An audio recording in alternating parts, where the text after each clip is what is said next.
बहुत दिनों बाद आकाश में एक नया चमकता तारा देखा गया। उसकी कहानी बहुत पीछे शुरू होती है, हमारी आकाशगंगा से लाखों प्रकाश वर्ष दूर। वहां ग्रह ज़ाइलोन मौजूद था, जहां के निवासी रोशनी और ऊर्जा से बने थे। उनका शरीर हमेशा ऊर्जा की तरंगों की तरह चमकता रहता था। वे कभी आवाज से बात नहीं करते थे, बल्कि सीधे दिमाग के माध्यम से विचारों का आदान प्रदान करते थे। पूरे ग्रह पर सिर्फ तर्क, विज्ञान और गणना का राज था। किसी को भावनाओं का नाम तक नहीं पता था। सभी निवासी इस व्यवस्था में पूरी तरह संतुष्ट थे। किसी को कुछ और जानने की इच्छा नहीं थी। लेकिन उनमें से एक एलियन एरॉन हमेशा अलग था। उसके दिमाग में हर रोज एक नई जिज्ञासा उठती थी। वह बार बार सोचता था कि क्या ब्रह्मांड में सिर्फ ज्ञान और गणना ही मौजूद है, या इसके अलावा भी कुछ और है। इस तरह एरॉन के दिमाग में अज्ञात की जिज्ञासा धीरे धीरे जाग उठी। एक दिन पुराने सिग्नल स्टेशन पर काम करते समय एरॉन ने अचानक एक अजीब पुराना सिग्नल पकड़ा। वह सिग्नल सीधे पृथ्वी से आया था, जिसमें हंसी की आवाज और मधुर गाना था, और फिर एक नरम आवाज थी, खाना खा लो वरना ठंडा हो जाएगा। एरॉन को यह सब समझ नहीं आया, लेकिन उसने तुरंत फैसला किया कि वह पृथ्वी जाएगा, खुद इन भावनाओं को समझेगा। वह अपनी छोटी स्पेसशिप में बैठा। लंबी यात्रा के बाद पृथ्वी के एक मैदान में उतरा।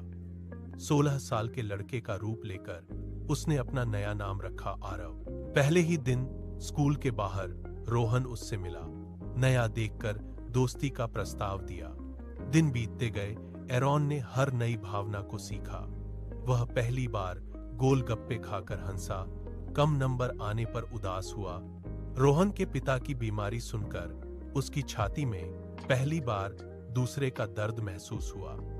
एक दिन स्कूल में अचानक बिजली चली गई। घबराहट में एरॉन के शरीर से हल्की नीली रोशनी निकलने लगी। पूरा कमरा चमक उठा।